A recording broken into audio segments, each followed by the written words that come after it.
তা জেনে বুঝে একটি বেলুন হাওয়ায় ছেড়ে দেয় আর তার গতিবেগ নিয়ন্ত্রণের জন্য ক্যামেরায় লাগানো গিয়ার ব্যবহার করে। যখনই বেলুন তার নির্দিষ্ট স্থানে পৌঁছায়, মহিলা বাটন টিপে বেলুন ফাটিয়ে দেয় আর সেটা ভেন্টিলেশন গর্ত দিয়ে ইমারতে পড়ে যায়। তখন তার দুই সঙ্গী পুলিশ সেজে ভেতরে ঢোকে, কিন্তু ভেতরে যাওয়ার আগেই গার্ড তাদের আটকে দেয়। গার্ড তাদের আইডি দেখতে চায়, কারণ তারা তাদের কখনো এর আগে দেখেনি। তারা নিজেদের বানানো নকল আইডি তার হাতে দেয়, কিন্তু স্ক্যান করার পর ডেটাবেসে তাদের কোনো পরিচয় পাওয়া যায় না।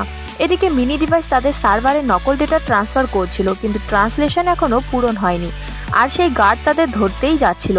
সৌভাগ্যবশত ডেটা মিশন পূরণ হয়ে যায় আর একজন আরেকজনের পা দিয়ে ইশারা করে দেয়। তারা গার্ডকে আবার স্ক্যান করতে বলে। গার্ডও তাদের কথা শুনে আরেকবার আইডি স্ক্যান করে। নিশ্চিতভাবে এবারে ডেটাবেসে তাদের পরিচয় পাওয়া যায়। অবশেষে দুজনই সফলভাবে ভেতরে প্রবেশ করে আর হাইটেক প্রজেক্ট চালু করে দেয়। ভিডিওটি ভালো লাগলে লাইক, কমেন্ট এবং শেয়ার করে যাবেন।